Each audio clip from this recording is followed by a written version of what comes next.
Andrew Kirby. Man, this is insane. I'm not gonna lie. Like, if you told me, like, I swear I've said this so many times, but like a year ago or something. Nah. This is. I just want to first start this with, like, I actually really want to thank you. I've never actually. I know we played Minecraft together, but like, you've actually had like a massive impact on my life, and I actually don't want to think where I'd probably be. I mean, I don't know if it's just you, but you were a big part of it. So, thanks, man. Appreciate it. And it's crazy to hear things like that. I just make videos on the internet and I write some things on the internet. And it's cool that thanks to the technology we have nowadays, that can actually do something meaningful. Yeah, it's amazing. So, can you just start with like kind of quick introduction of yourself, if somehow people don't know who you are, and kind Sure. of like what you've done? Yes. So my name's Andrew Kirby. I was born in Scotland, grew up in a little country in Asia called Kyrgyzstan for the first 5 years, moved back to England, was a normal kid, liked to sell sweets at school, went to university, realized day one that the course I was studying was absolute shit, not the path that I wanted to go on. It was funny. I was going to study economics, and then I went on the internet and I was watching videos about marketing. And I was like, oh, I love these videos. These seem so useful. So I changed from studying economics to starting to study marketing. But when I went to uni, I realized that what I was learning online was not what I was learning in the degree. So I realized I had to do something different, started a YouTube channel, talked about Stoicism because it was what I was reading about, built the channel up to 600,000 subscribers, launched some products along the way, solved some problems, made some money along the way. And that is what I'm most known for nowadays, the YouTube channel. Yeah. You're also financially free, right? At age 22, I think, Yes, by some definitions. by some definitions. What do you mean by that? I mean, I can't go out and buy Lamborghinis Oh, right. Yeah. Okay. You never have to work though if you don't want to. if I don't want to, and I live very frugally. And if you don't want to, yeah, get onto like you do actually want to keep working, don't you? So do you want to tell people kind of about like the mission now, what you're working on currently? Yes, so retirement sucks. It's boring. And I felt stagnant. That's probably the best way to describe it. I just wasn't doing anything. I thought it was going to feel like you're a cat that's just sitting in the sun. You see cats, I don't know how cats do it, but they just sit in the sun all day and they do nothing but relax. But I swear that humans are not built to do that. So there was a bunch of different experiments that I ran when I was in my retirement phase, when I was traveling. A bunch of different projects that I started that didn't go anywhere. One of them was the Synthesizer School. So I I wouldn't say that's gone nowhere. exactly, that's the one that hasn't gone nowhere. But there's this community. So we know that Naval says that the two modern leverage tools are code and content. And there's this community called indie hackers, which is a community for people that are trying to build an income for themselves, trying to find a career that they enjoy doing through code. But I realized that there wasn't really one for content. So I partnered that idea with the word synthesizer, which when I read really rung true to me, and started the community. And I now realize that looking back, everything that I've ever done has pretty much been synthesizing. And my whole journey, where I am now, there is no way that I would be where I am now if it wasn't for the content that I consumed online. There's just not a chance. So I think that's the most meaningful thing to spend your time doing, to improve the quality of content that humanity consumes, because as we know, the quality of content you consume dictates the quality of life that you have. Well, So yeah, that's like I the, was saying at the start, like how me watching some of your content was really, I guess, life changing, really, to be honest. I think people probably get bored of it because if they've been listening to this, I've been kind of plugging the Synthesizer School because I really do love it. It's great. I'm so glad you started it. Um, but yeah, so basically a synthesizer, I've talked about it before, but there's exponential amount of growing content and only like a certain amount of attention. So what synthesizers' role is they like consume a lot of content and then find the best parts, find new connections between the ideas, and then kind of condense it into one video or article, like one place where they've got all the wisdom. So you kind of took a break. That's Go on. partially it. Oh, go on. Yeah. 100%. That's partially. I'll let the top man correct my definition. But I'm the top S, the top I was synthesizer. thinking about that. So, as well as there being an infinite amount of content out there to consume and to synthesize, there's also an infinite amount of life lessons that you've had, that I've had, that people out there have had. So it's not just about going out there, consuming content and summarizing it and synthesizing it. It's also about looking in your own life, looking Personal about the experience. actions you've done, the habits you've done, the experiences you've had, the lessons you've learned, the mistakes you've made, and synthesizing them as well.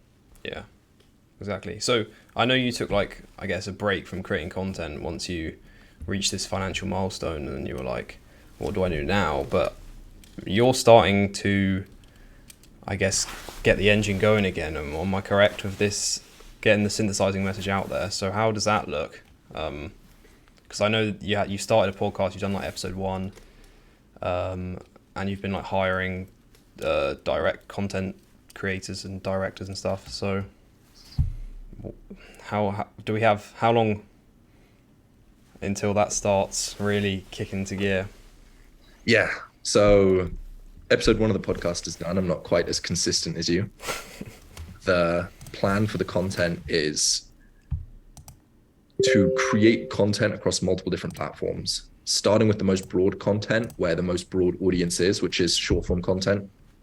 It's been absolutely wild to see Reddit turn into TikTok, YouTube turn into TikTok. YouTube shorts are getting promoted like crazy. You go on someone's profile, the first thing that comes up now is shorts. Even Twitter, now more than ever, I'm seeing these short form vertical videos coming up on Twitter. It feels like everything is coming across and turning into TikTok. And even when TikTok came around, I thought it was going to spike and disappear. I thought it was just a trend, but it's stuck. And the reason it's stuck is because people like consuming short form content. So the broadest form of content will be on the short form content. Then, so maybe a better way to explain it is to use examples that everybody knows and recognizes. What would be really cool for me is to create long form content similar to James Janney, but delivered with impactful, powerful messages underneath the storytelling. To create short form content like Henry Belcaster, who I'm not sure if you know, but he has an agency called Click.co, who I'm working with to help create short form content. And then to create tweets and tweet storms based on the content that I'm creating. And then to go on different podcasts and have those podcasts be cut up, similar to the strategy to Iman Gadzhi or Andrew Tate.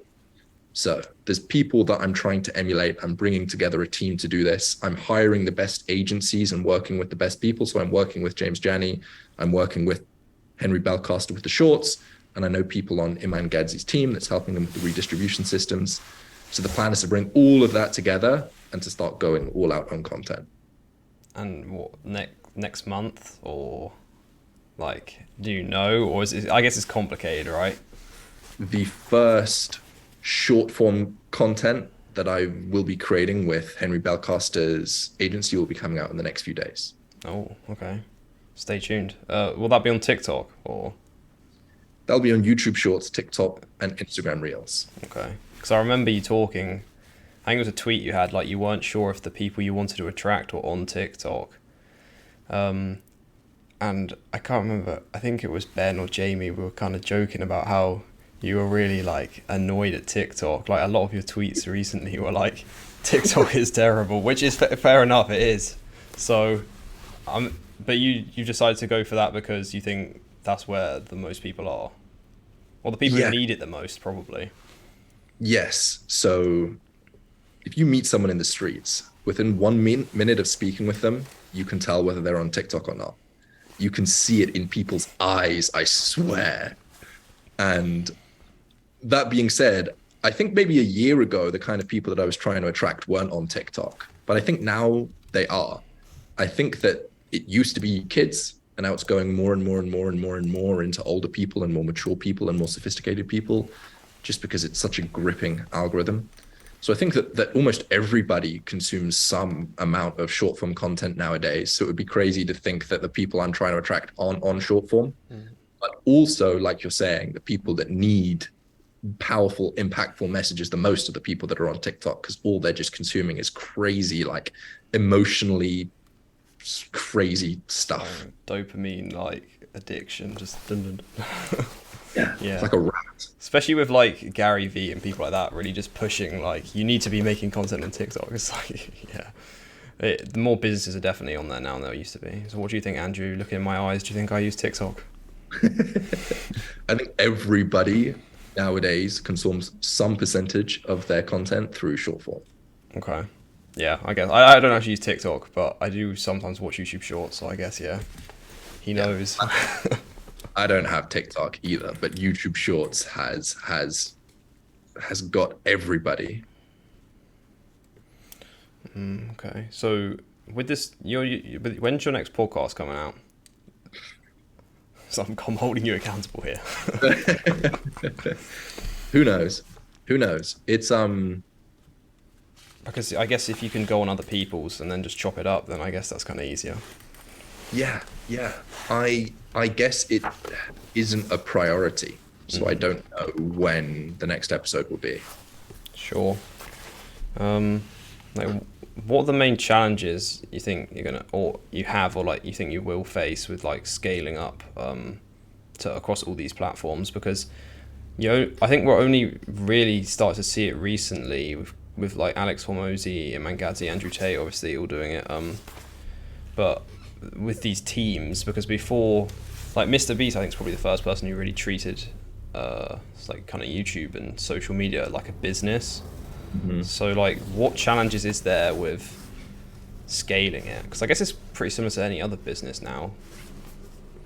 Yeah, I would say the two main things are finding content market fit instead of product market fit, creating content that people love, and second thing is hiring and assembling and leading a great team. Yeah. Okay. I was wondering what like your thoughts on kind of like masculinity are recently, because I know you kind of know Hamza, like, well, I don't know how much you know him, but you made a video about him. You've talked about it a bit, like some of your tweets. I feel like, what was it? The young men are like drowning in pleasure but starving for purpose. I know you like some of what Andrew Tate does, so I'm just wondering, like, what do you think about that, like, around now? Because I feel like you haven't, but you're almost dipping your toe into it a little bit. I don't know. Yeah. It's very clear that there's an epidemic of young men that have no idea how they should live their life. They have no idea what's the guiding light. They have no idea the principles they have. They have no idea what to spend their time on. So the easy way out is just to spend your time scrolling on TikTok, scrolling on YouTube. That's what I did. But for me, it was in two phases. The first phase was just random junk on YouTube, entertainment content. The second phase was endlessly scrolling personal development content, which arguably, if not taking any action, is worse, because you're now getting the false sense of progress that in reality, you're not making progress. So I think that there is a huge group of people. I think it's probably one of the groups of people in society that have the most struggles, but yet are ignored and are supported the least. So I think that this masculinity movement that we've seen is a result of crazy amounts of young men who need help. And what would you say to anyone who's like listening, who might be, I guess, in that kind of category? You need to find a vehicle that you can attach onto to escape the situation you're in. For me, it was business. For other people, it's going to the gym and health. There's a group of people that go down the pickup route. Yeah. The one that I found and the one that I fell in love with was business. And I think that if you find something that you can obsess over, it can be the best vehicle for you to get out of the pit that you're in. That's a good answer. Yeah, you need some kind of like guiding light, some like anchor, some goal, really, like you said, because if there's just a void of time, people just chase pleasure. Yeah. So you need a vehicle and you need a destination that you're trying to drive the vehicle to. So for me, when I was trying to quit procrastination and I was trying to actually do something, the way that I beat it was not just by stopping procrastination, but it was by replacing it with something that I could now spend my time on. Because I would consume, say, 4 hours a day on YouTube, and I would say to myself, I'm going to stop watching YouTube. But now what do I do with my time? You need something to do with your time. So find something that you love that you can obsess over, a vehicle and a goal that you're trying to get to, and things can change. Yeah, I mean, you're proof of that. Yeah. I guess I maybe not so much, but I definitely have changed my life a lot already. Because another thing is like I know you started as the Stoicism, then you kind of went into a bit more the just general productivity, but Stoicism was always in there. I was just wondering like how does Stoicism still like impact you today? Are we still cold showers? We still gratitude journaling, all that stuff? I journal a bunch. I don't cold shower anymore. But the mindset that Stoicism brought into me has baked deep within my blood. It's literally an operating system for living life. And it's probably like the first masculinity movement. Stoicism is a great operating system for young men to recognize that you are in control of a lot of your life. There are things you can't control and you shouldn't worry about those. But the things that you can control, take responsibility for them. Don't play the victim. Don't blame other people. Accept that you are where you are now, a large part because of who you are and what you've done. And you can change that fact. Yeah. One of my favorite, I think, things, it was what you said on a podcast ages ago. Wow, what was it called? The Zen Stoic Path, I think, or the Zen Stoic Way, something like that. And it was like, there's the opinion and then there's the fact. It's like, the fact is, like, say the water from the shower is colder than your body temperature, and your opinion is that it's terrible, but you don't have to have that opinion, you know. You have people like Wim Hof who are like, yeah, I love the cold, you know. So I thought that was a really good Stoic, like, principle.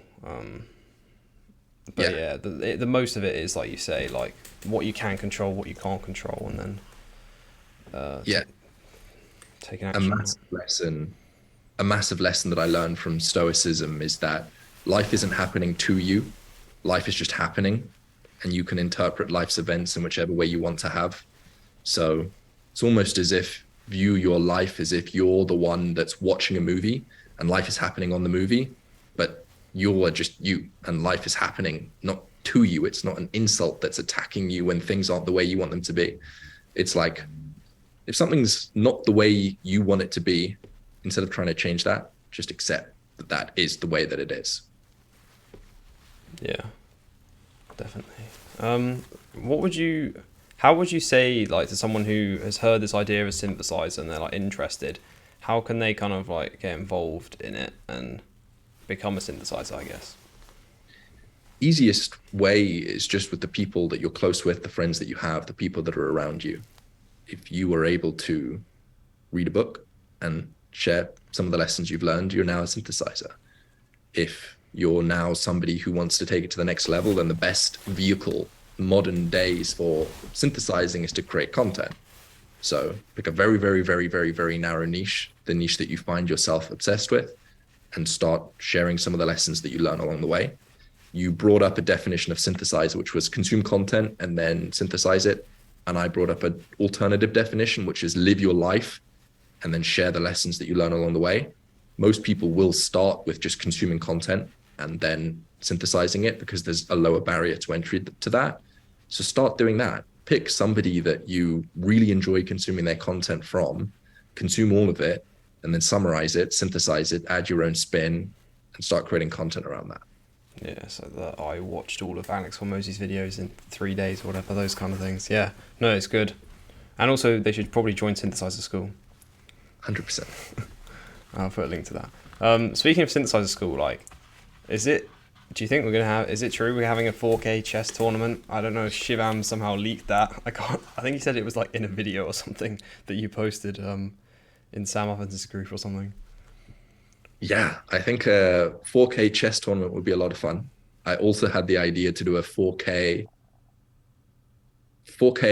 live stream, because that could also be an experiment to start cutting up clips.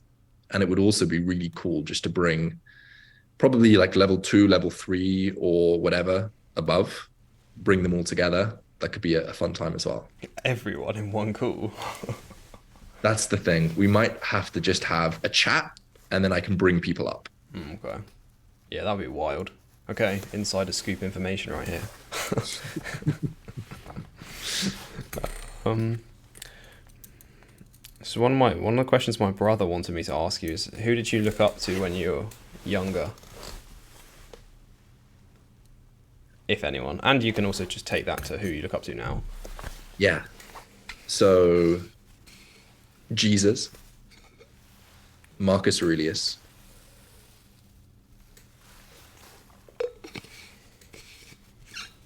Tony Robbins, Ty Lopez. I don't know if I've ever told this story. I probably have told this story. At one point, I started a social media marketing agency as a result of Ty Lopez's course. And I went around all of the local businesses in my town and I would knock and I'd say, hey, would you like some social media marketing stuff? And everyone said no. And I did this for like a week. And the time that I quit was when I walked into a nail salon. There was 3 women all getting their nails done. I'm just this little spotty teenager, and I walk up to them. I'm like, hello, would you like some social media marketing? They all just look at me and start laughing. And I'm like, oh no. And I walked out and I never did it again. Wow. Okay. So yeah, that's actually interesting. What other business models have you tried? Like, have you tried like drop shipping and all that stuff? Especially when you're first getting into that kind of business sector, you've got all these people telling you all these different like affiliate marketing, drop shipping, Amazon FBA. It's like, oh, which one do I choose? Yeah, there's so many different options. So, social media marketing agency, I had a blog called Bushcraft Secrets, where I blogged about bushcrafting, even though I've never been a bushcrafter. They're the outdoorsy people that start fires and stuff. And my plan was to sell affiliate links for bushcrafting. Then it was, when I was a kid, I sold sweets. I did very well selling sweets. I was a very frugal kid that was focused on making money and saving money. Who knows why? Then, apart from that, creating content. Yeah, okay. What would you say is like the most important skill in like today's society for someone to have?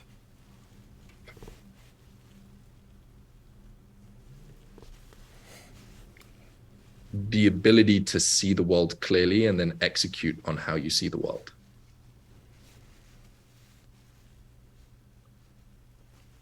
That's a good one.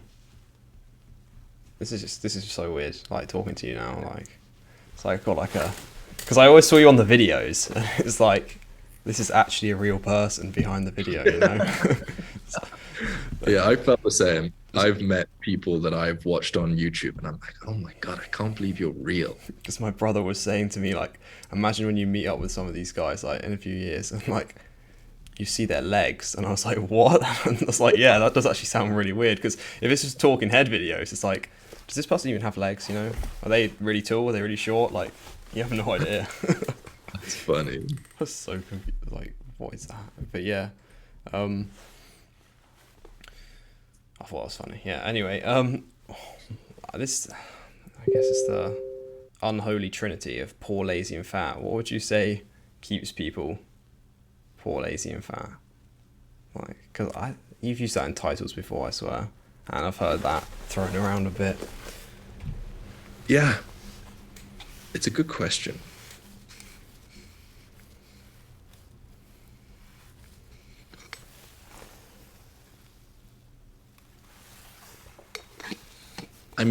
All 3 of those things are byproducts of instant gratification. So there's a chance that that's at the core. People that are addicted to instant gratification end up poor, lazy, and fat. Whereas the opposite of that is delayed gratification, where you end up rich, fit, and what's the opposite of lazy? A go-getter. Yeah. Productive. So it's got to be something to do with that.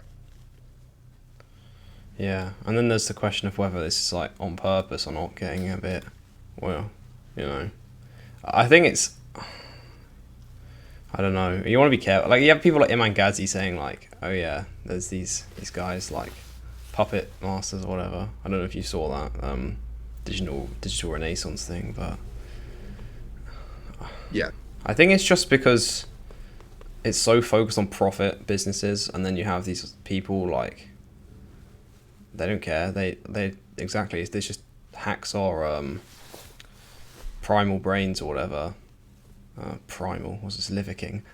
Yeah, frontal cortex or whatever, and just gets on the deep desires. So I think you're all right. Yeah, definitely. Like instant gratification is just what everyone's chasing. There's a good PDF that you can find called One Sentence Persuasion, and it basically explains how you can persuade anyone to do anything. And there's 5 different things. One of them is to help people realize that they can achieve the things they want to achieve. The next one is to confirm their suspicions. So if people are suspicious about big tech or suspicious about puppet masters or the government, you confirm their suspicions. You allay their fears. You let them know it's okay. You don't need to be worried.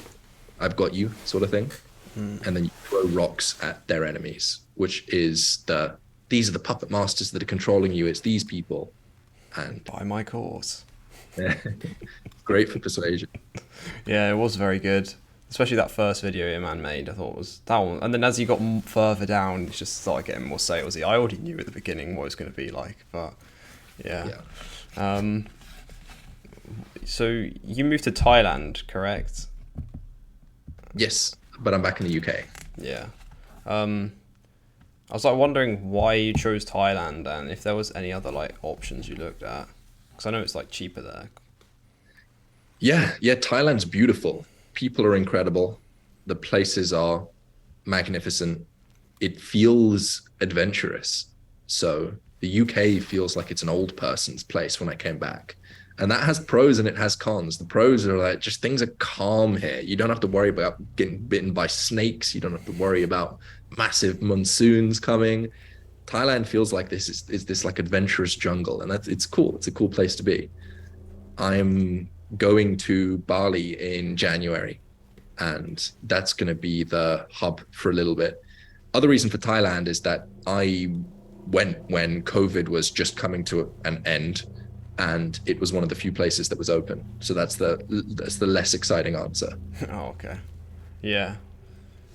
Because I was interested. I am planning on, I don't know, well, I'm not, yeah, traveling. Maybe I can move somewhere else probably. It's just good, isn't it? Because like, also it's partly because isn't the currency compared to the pound is like way weaker, so you can go to Thailand with like not tons of money and have a great lifestyle or whatever. Yeah, for $1,000 a month in a place like Thailand, you can live very well. Yeah, especially for like people making money online. It's almost unfair, you know. Like, whereas with a normal job, you're like kind of tied to one place. Whereas, yeah, you can go make the money in pounds and dollars, and then live somewhere like Thailand. You can pay. It's like cheap as anything. So, yeah. Yeah. This is a question from Jamie. Do you have a favorite Minecraft mod? Just thought it was a bit random. It's like, okay, I'll ask him. I have never modded Minecraft. We beat the Ender Dragon though, so we're all destined to make 10k a month now. Yeah, did you see that meme I made? I hope you didn't I did get offended by that. Because I saw you liked it and you just didn't say anything. I was like, uh-oh. No, that was funny. Alright, cool. I'm trying to see what I've asked already. Who did you say asked the Minecraft question? I think that was Jamie Barkley. So yeah, you can have a word with him afterwards for a stupid question. To get off Minecraft. You get to the point you're modding Minecraft, you're playing Minecraft too much. Oh, I'll have to tell it to my brother. He does have a YouTube channel around Minecraft though, so. You nearly worked with Alex Hormozi, right? But which business was it that he nearly invested in? Are you allowed to say? Because I think Yeah, someone said it wasn't time theory. I was like, well, what else has he got? yeah. Pretty objectively, time theories are C, maybe a 6 out of 10 level business. The offer's not very good. He wanted to invest with a business that I was contemplating doing, one of the experiments that I ran when I was retired, which was called First Class Creator, which is basically there are a lot of YouTubers out there with large audiences that are not monetizing it in an effective way. If you go to them and you say, do XYZ, we can help you monetize, then you're able to take a cut of the revenue that they make. And he was very excited by that. But then that didn't happen, did it? Because what was the reason? He said you like changed your mind or something without new evidence. Was that right? Yeah, didn't happen for a multitude of reasons. That was one of them. Also, the vision of the company was not aligned. He wanted me to scale and scale quickly and scale to 40 employees. And he was talking about hiring C-suite level executive employees and all of this stuff, which in some ways is very exciting and sounds fun. And in other ways, it's not really what I want to be spending my life doing. So there was that as well. And I'm sure there was other reasons as well. The things with things like that is it's so multivariate, it's so complicated that it's difficult to analyze. What's the reason? Yeah. I think it's just because you said something along those lines in the video, I think. Yeah, because you met some like awesome people just through YouTube. Like Mr. Beast as well. How was that working with him? That must have been unreal. It's been crazy. It's wild when you realize that the videos you upload are reaching real people, and some percentage of those real people are really cool people doing really cool things. So Mr. Beast just commented on one of my videos randomly saying, call me, or what's your number, or something like that. And obviously I'm like, oh, this is fake. But no, it wasn't even that. My video editor screenshotted the comment and sent it to me and was like, Mr. Beast commented on your thing. And also for time theory, the way that we were accepting applications was through there was like this application form that people would fill in to see if they were a good fit. And he filled out this form and I canceled his call because I was like, oh, this is obviously fake. Because he was like, my name's Jimmy, Mr. Beast. My problem is that I'm wanting to get to like 100 million subscribers. That was his goal and I'm not doing it. And I was like, cancel this call. But then I saw the comment, so I replied and reached out to him. He emailed me, and then we got on a call, and it was crazy. The man is built different. He is a beast. He is not human. It says it in the name. Exactly. When I talk about how a strong desire can get you far, he is the epitome of that. That man needs to grow on YouTube, and he is so obsessed that it is insane. Did you ever fly out to go see him, or was it just online? This is the messed up thing. He wanted me to fly out straight away, but this was during COVID, so we couldn't. Private jet. We couldn't even get a private jet. We couldn't. And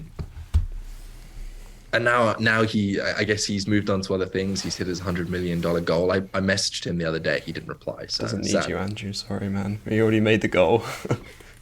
Hate to see it. Because also with Naval, don't want to like be giving away all this stuff, but I don't know if this has come to fruition or anything yet, but aren't you going to start like helping him with his content or something? Yeah. So I saw Naval put out a tweet asking people, would you rather I make content speaking or through text? And the poll was, we would rather hear you speak. And weeks went past and I didn't hear him speak. So I reached out to him and I said, hey, I saw you put out this tweet. Are you looking to get into content creation? If so, then this is who I am. This is my YouTube channel. I made this thread about you a while ago. You retweeted it. If you are, I would love to help you create the content systems and I'd be happy to work for free. And he replied and he says, I need some time, but I'll drag you in when I'm serious about getting started. So fingers crossed that plays out. Yeah, that's so cool. And actually, if anyone listening, all these kind of people, how Andrew reached them, like, can you give like a quick explanation of like Permissionless Apprentice? I think you should make a video on that. That was when I applied for that thing. That was like the script and everything I wrote. I think that would be a good video because I know you talked about it a little bit, but I think an in-depth video would be really good for people. Yeah. Yeah. I think that there's very few shortcuts to success, but being a permissionless apprentice is one of those things. Because when you answered what's the one skill needed for success, a huge part of it is seeing the world clearly, removing yourself of delusions, understanding how things actually work. And the best way to shortcut the path to figuring that out instead of bumping your head against a wall and mapping the wall out through smashing your head against it, it's by apprenticing under somebody that's done it already before you. And it's actually surprisingly easy to reach in some ways. You have to put in time, you have to put in effort. But if you do that, there's a very high likelihood that you're going to be able to apprentice under these people. If you identify who you want to work for, who you want to learn from, then identify what's their number one most immediate problem that they're currently facing. And then you figure out a way to help them solve that problem, do it for free, then they will be happy to repay you with lessons learned. And lessons learned are by far the most valuable thing you can get, especially in the beginning of your journey. Just learn, learn, learn, learn, learn. Money doesn't matter. Nothing else matters. Just figure out how to see the world clearly, and that will get you further than anything else. Yeah, I think what you said about it's easier than you think, definitely, to reach people. Because I remember the first time, this was 3 years ago maybe. I think this is the first time I'd ever DM'd like a large account on Instagram. And for some reason I was like nervous. I was like, and then I realized afterwards, like, what's the worst going to happen? They're just not going to say anything. And then they actually replied, and I was like so surprised. They had like 400k followers or something. Yeah. And they actually answered, and I was like, what? Like, why would they want to answer to me? But, you know, and then after that, it was kind of like a massive mindset shift. Like, these people still have stuff. Like, obviously, like, they're probably helping because they want people to buy from them. But, like you're saying, like, these people still have problems. And if you can help them with the problems, then they'll help you. Like, who doesn't want their problem solved, right? Yeah, exactly. If you spent a week where you picked 7 people that you want to learn from, and you spent a day on each person trying to just go above and beyond, over deliver, help them as much as you possibly can, and create something you think they're going to like, solve their problems, at least one of them, for 80% of the people that do this, will bring you under their wing, will teach you what they know, and they will share everything that they've learned freely. And who would you say you've done that with, like, the most? Yeah, there's been a few people, and the people that I can't do it directly under, I will scrape all of their content and I will learn from them whether or not they want to help me. Who have I done this specifically for? Literally every single mentor that's helped me along the way, I've done this with. So in the beginning, Sunny T, then people like Miles Beckler. Didn't do this with Jesus or Marcus Aurelius, unfortunately. Didn't do this with Tony Robbins, but everybody else who's impacted me. Miles Beckler, I mentioned, Sam Ovens, Alex Hormozi, that's the way that I almost worked with him. I reached out and I offered to help him with his YouTube channel because I saw that he was starting to upload. That's the way that I got in contact with Naval now. And I'm sure that there's more that I'm forgetting. Well, that's a pretty stacked list already. So, yeah, that'll do. Yeah, very good. With this, starting with the making lots of synthesizer content, are you going to be kind of like the face of it still? Yeah. Okay. So I think it's a good idea going on a bunch of podcasts and then just cut them all because, well, I might say that I'm biased maybe, but yeah. Iman Ghazi has a team of 60 people that are cutting up his clips and distributing them everywhere. There's that Alex Hormozi video where he talks about the 5 different levels of content creators, or the 4 or whatever. The first one's create something once. The second one's create something consistently. Third one is create something well consistently. Fourth one is create something well consistently across all platforms. And what Iman's done is he's added a 5th level, Iman and Andrew Tate, is he's maximized it across all platforms and now on multiple accounts. And that's how you get past the limit of how much you can upload on a single account. You just create dozens of different accounts. That's why someone said like they literally couldn't ban Andrew Tate because they banned his accounts, but they can't get rid of. There's just too many clips channels. It's just insane. Yeah. It's worked really well. Do you think you're going to have a team of 60 at any point? So in order for me to have a team of 60, I would need to monetize the audience very effectively. The reason that Iman is willing to pump so much money in, I think it's probably like $100,000 a month plus now that he's willing to pump in, is because he's selling a business opportunity, which is basically anyone with money. If you want to make money, then buy my thing. And in order for me to ever have a team that big, I would have to create something similar to what Iman's doing. Well, actually, you kind of answered that earlier when you said with Alex Hormozi you didn't really want a massive team. And I think, I mean, I don't really know, but I feel I could definitely see why you would probably want to keep it smaller, because I think it would feel I feel like, yeah, like kind of small startup kind of feel where everyone's like really valued, and you don't have some people who are just kind of like, there's just too many people to, I guess, check in with everyone. Yeah. Okay. So what's kind of the goal? Would you have any goals for this synthesizer content? Like, I think, so I heard millions of views a month somewhere, or any like big podcasts you're trying to plan on going on? Yeah. The summary is just most valuable content in front of as many people as possible. That's the summary. It's a very noble mission. It sounds a little vague, to be honest, but I'm sure you put the systems in place and the goals don't really matter, to be honest. Yeah, I mean, more tangible goals. 1 million subscribers would be nice. Who knows about the amount of views? I think that this has the potential to grow far beyond 1 million subscribers. And I think that if things go well, this can produce an insane amount of money, which can be used to do very cool things and make an insane amount of impact. So a tangible goal is $1 million a month. I think that would be pretty fun to hit. And I think you do a lot of cool things with that amount of money. Pretty fun to hit. Yeah, definitely. Okay. So what are your goals? What are my goals?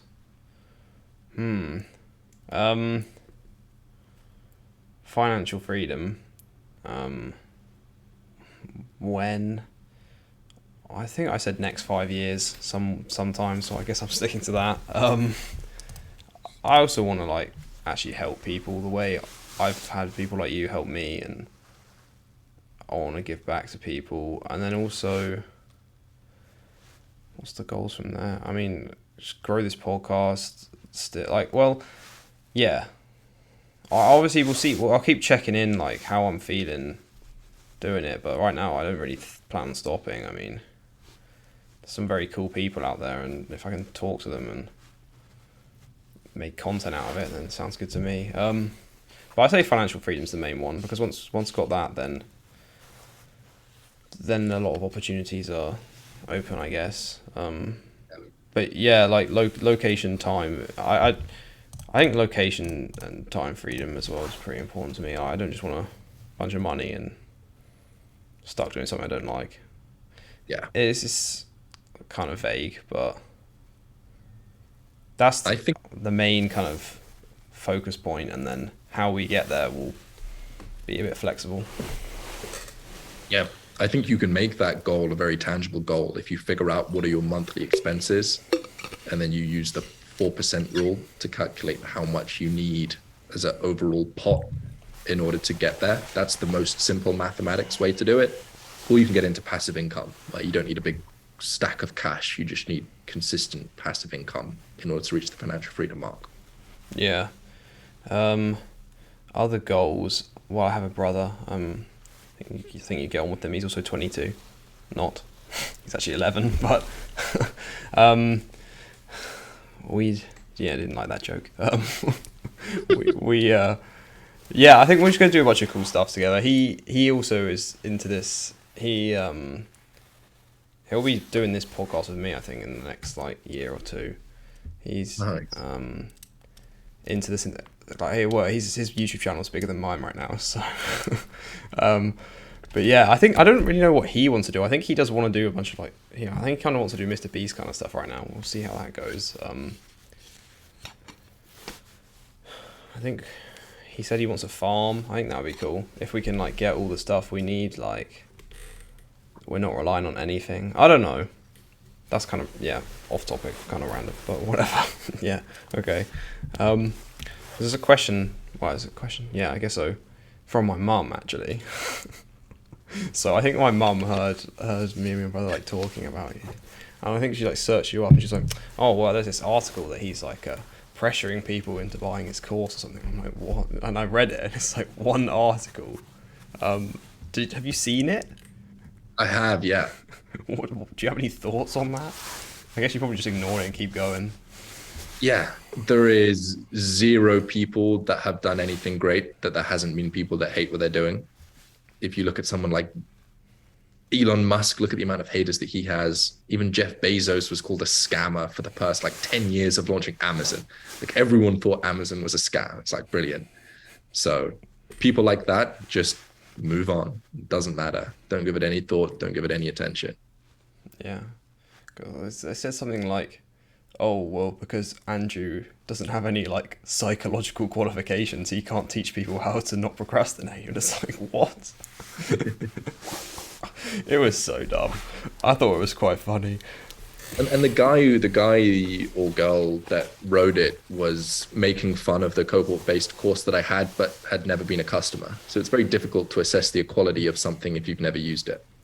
Yeah, and also it's like, well, maybe it's not for you, but someone else will benefit from it, so it's not really... Yeah, there was hundreds of people that benefited from it, so... Yeah. How much have you, like, spent on your education? And I'm talking, like, university education. I think you made a video on it. I don't know, it's probably increased since then. Yeah, maybe $150,000 now. Wow. Is that mostly, like, masterminds? Courses, masterminds, more recently to pay for agencies. So I actually heard this from an Alex Hormozi podcast where he says that the best way for a business to start a new branch, to learn a new thing, is you find the best person in the world at doing that thing. You hire them to do the thing for you. Then you bring someone on in-house. You have the agency and the person in-house. And the agency trains the person in-house. And then they work side by side. And then you fire the agency as soon as the person in-house gets better than the agency. It's very clever. Yeah, it makes sense. Okay. Yeah, because I do kind of want to talk a bit about agencies. Not agencies. Masterminds. Because you said your business and YouTube channel really changed when you joined a mastermind. Which mastermind was that? I mean, it's probably not even existing anymore, but... There's two. One of them was Sunny T's mastermind. He was the person that encouraged me to start my YouTube channel. So I would never have even started the YouTube channel if it wasn't for a mastermind. And the second one is Sam Ovens's Quantum Mastermind, who was the person that helped me figure out how to monetize the attention that I had on the YouTube channel, which was one of the key things that led to me getting financial freedom. Yeah, because I remember you said one of your top tips for like YouTube was monetize early, and I saw in like, I think it was your old videos fairly recently actually, you used to sell like Stoic merch at the very beginning, I think. Right, I think it looks like you're wearing some now. And then what did you do? Then you sold some other like course, but the main one was that cohort based coaching, right? Yeah, there was a few different things that I did. I had a Patreon at one point. Oh, I actually found that the other day as well, somehow by accident. Yeah, I think I'm making $5 a month. There's still someone subscribed. I was like, what? Passive income hack unlocked. There was the Patreon. I sold a $7 journaling course. Then there was a self-discipline with Stoicism course that was like $27 or something like that. And there was merch at one point that was just so ugly. Then there was Time Theory, the cohort-based course, which was the main vehicle. And then there's like sponsored videos and AdSense and stuff, but that's not the main thing. Yeah, okay. I thought that was interesting. Like, I didn't think about that until you said it, like monetizing early. Because I've had quite a big shift like fairly recently, because I used to think like, oh, why do people sell stuff that I can't just give it away for free, right? Not that I thought selling was kind of bad, but I thought people made loads from YouTube ads already, so it's like you don't need any more. But then I realized, I think it was Alex Hormozi when I was reading stuff, like when people pay, they put more effort into it because like sunk cost bias, and so you're probably going to be able to get them better results because they actually invested in it. It also filters out the people who are like less serious, and also if money is just like a way to show value, then if you're getting money, then you're obviously providing more value, as long as you're not a scammer, right? Exactly. And with the money that you get, you can reinvest that in order to make the product better and in order to hire coaches and all of those sorts of things. Yeah, so I think it's just because also online courses just got a bad rap generally, just from all these fake gurus. Well, I don't even know how many fake gurus actually are. I just hear the word thrown around so much that I just assume that some people are fake, which is a bit unfortunate, I suppose. Yeah. There is definitely a lot of fake gurus. There's a lot of people that are using courses that the courses are just not good. Recently, Kevin David has been fined by the US fraud or the US scam or FTX, I think it's called. I don't know exactly. Not sure. He was fined $3 million with the potential to go up to $53 million. Brutal. All for selling online courses. Selling. Oh, you should have seen though. It was like the like I don't know who bought those courses. It was like done for you Amazon drop shipping businesses that will make you $10,000 a month guaranteed within 30 days. Like the biggest claims ever. It's like $10. And it's just stupid. Wow. Where you say you're in the UK now? Because right with me, it's like the sun's going down, and yours still looks pretty bright. Yeah, it'll go down soon. I've got a lamp here as well, which is probably helping. Yeah. What was I gonna say? Oh, I don't like this. When I think of something, it just goes. Good. So annoying. Yeah. Okay. So. Yeah. Which podcast you planning on going on? Like, would you? I know you're going on like Ali Abdul. The one I said, I'm not sure if you saw. Have you heard of Mark Tilbury? Yeah, I was even thinking when you said your brother's 11 that your and his podcast would be similar to the Mark Tilbury and his son or his dad's podcast. The big age gap adds for an interesting dynamic. Yeah. No, because I've listened to that one a couple of times, and they had Iman on there. They had the CEO of Testosterone. I don't know if you know him. Hamza knows him. He lives in Thailand as well. He's pretty cool. But yeah, no, I think I could really imagine you on there. I think that'd be good. Yeah, the only two that I have booked is Ali Abdal's, and Sam Ovens is starting a podcast. So I'm going on his in January. But apart from that, I should start reaching out to people and getting on their podcasts. Yeah.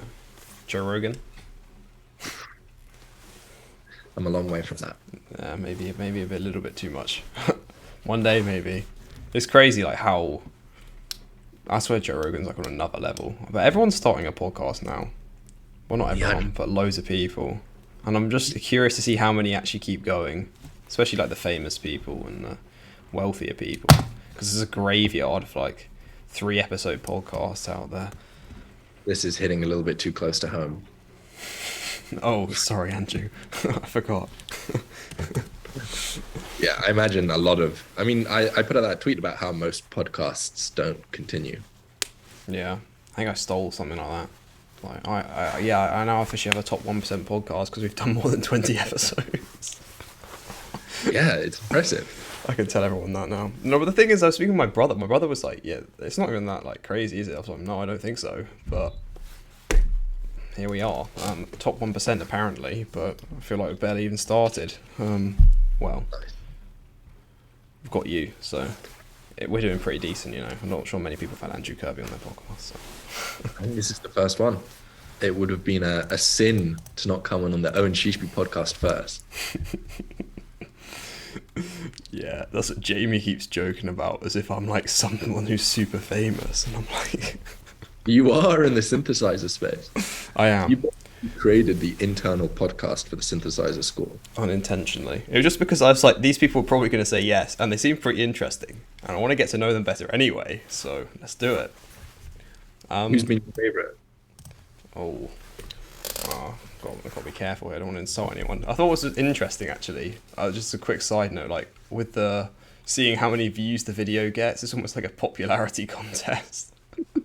At the beginning, anyway. As it starts to grow, there's always going to be more outside viewers, but a lot of the beginning viewers are obviously going to be people who are in Synthesizer School, so it's kind of like, who cares more? I think Arjun Kamani is winning the race right now. The podcast I did with Ragul is actually already the number one because people love the drama, man. That was so funny. It's an interesting situation.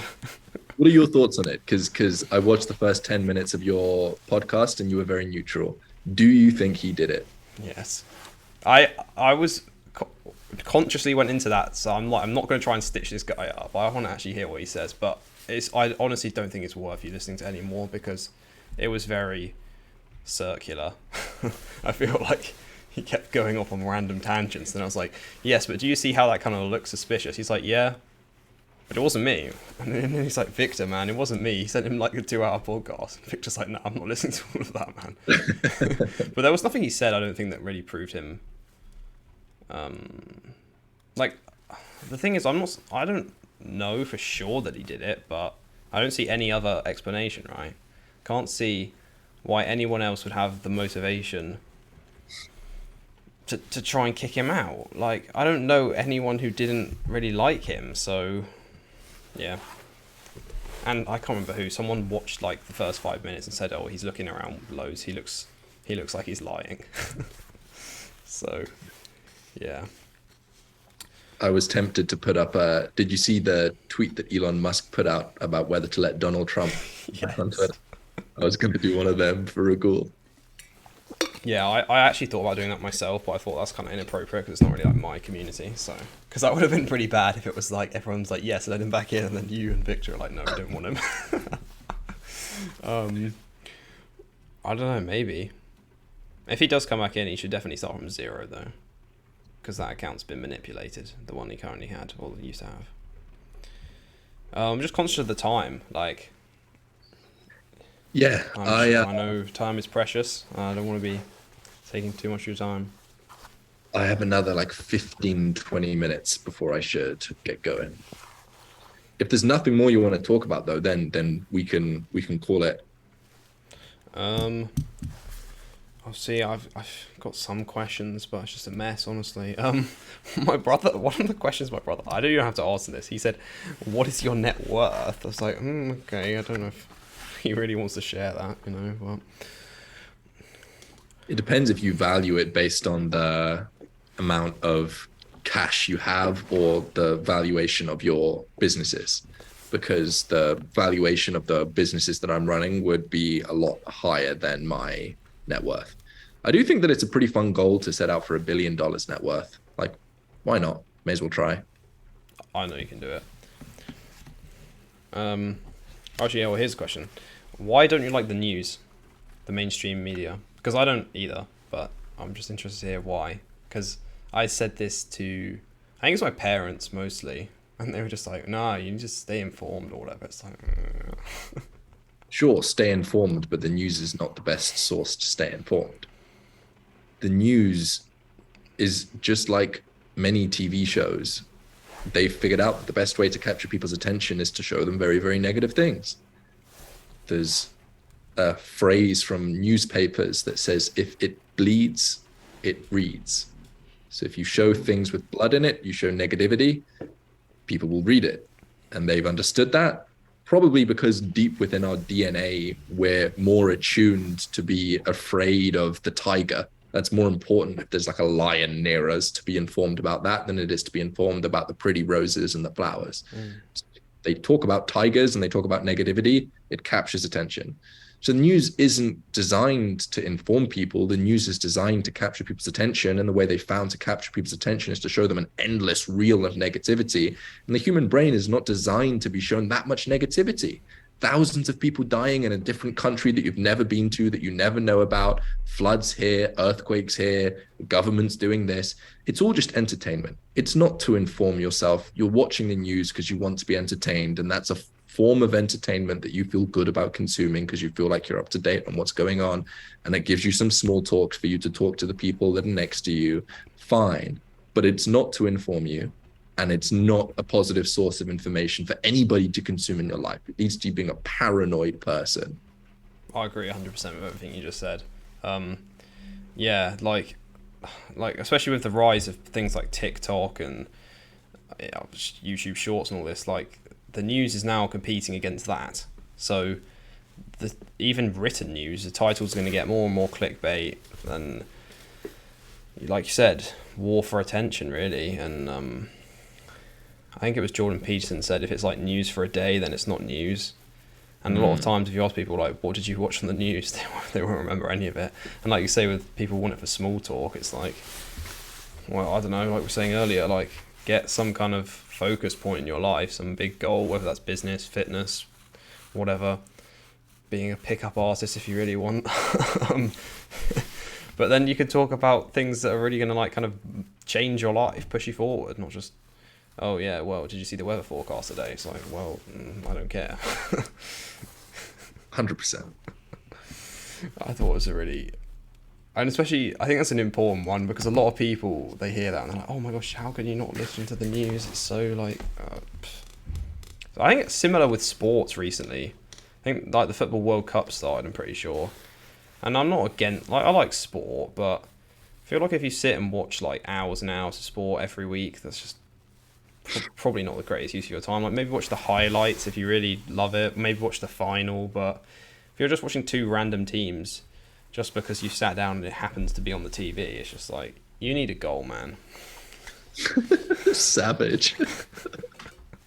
No, it's true. It's like, instead of watching other men get in a field and do cool things, how about you try to be a man doing cool things yourself? Exactly. It's like you're just on the sideline cheering someone else on. It's like, and if you are working on yourself and that you do that to relax, then fine. But it's a lot of the times it's people who aren't working on anything, and it's like they spend more time cheering on other people than like pushing their own kind of thing forwards. And people say, oh well, it's the rat race, and you know, just working hard, money isn't everything. It's like, from what I've seen, people who don't have a lot of money aren't very happy. So it's true. Naval says something like, we'll get a man rich and then make him happy afterwards. Because it's the freedom that it buys. That's why I want money, I guess. Yeah, and I think that you've set a good goal of financial freedom, because it's a goal that once achieved is achieved. It's not like a endless goal where you're constantly chasing, constantly striving for more. That's a goal that once you get it, you're done and you can move on to other things. What's your plan? I know that you mentioned the plan could change, but at the moment, even if it's vague, what's your plan for reaching it? Right, let's do it. So, right, one podcast every week. I think I can do that easily. I think I would be open to getting like sponsors and stuff, but it would have to be stuff that I actually use and I actually like and have tested and stuff. And then the YouTube side, I've recently started, I think this was partly because of you actually saying like have a open Calendly link or whatever, get to know your audience. So right now I'm doing it for free, like basically just kind of helping people with their health and fitness and seeing, I guess getting a bit of experience, seeing what I can do. But then eventually that's going to, well, I imagine that's going to get to the point where there's too many people for me to do it for free. Or I might do like, I'll do it a bit for free and then say like, if you want to keep doing this, then you pay me or something. So yeah, kind of start coaching people, because I think coaching is the most, I think, worthwhile like for people compared to courses, because coaching, you're really helping them every step of the way. While growing the YouTube channel, I'm focused now on just like not making so many videos, but making them like way higher quality, because I've seen I can do it. I have currently, I think, around 350 subscribers, which is not insane, but I've had videos with like, I got a video with over 5,000 views. I've had quite a few videos recently with over 2,000 views. So I know when I put in a good amount of work on one video, it can do a lot better compared to like my subscribers. So, and I always come back to this clip of Mr. Beast. I think I recorded it I have it on my phone from Joe Rogan when he went on there, and it was like a 10% better video, which gets clicked on 10% more, watched 10% more, isn't 10% more views, it's like 4 times the views or something like that. So I'm just trying to remember that it's like an exponential game, and do videos that people aren't really doing. So right now the niche is kind of fitness, but it's also health and nutrition as well, and then I might also bring in a little bit of self-improvement, but not in the productivity kind of way, I don't think.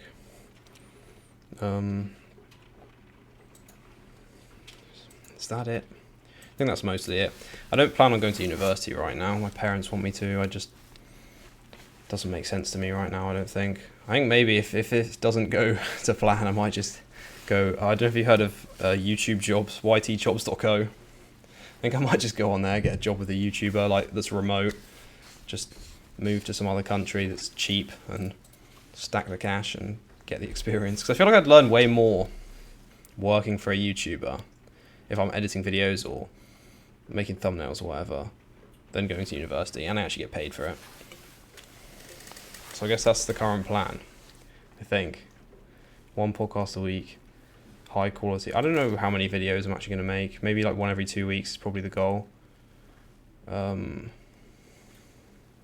Yeah.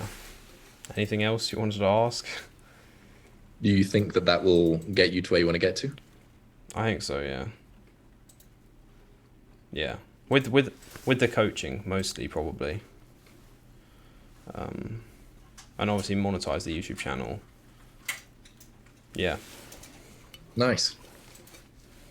Cool. Well, then it sounds like you have a plan. Only final step is execution. I have a plan, yes.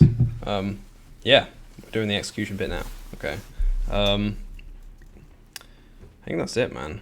I don't know what else to ask. That's all good. It's a good conversation, and it's cool to see you be so consistent. And we're talking about execution, and you're literally executing right now as we're having this conversation. So keep it up, and it'll be fun to watch where you end up being in the next 2, 3, 4, 5 years. Thanks, Andrew. I really appreciate everything you've done, man. Hope this can, I don't know if this will be the main thing, but spread the message of synthesizing, because I think it's very important, and it is a very good cause. I think that you're working on. I think it's going to benefit a lot of people. Thank you. I appreciate it. All right, have a good rest of your day. You too. See ya. Bye. Recording.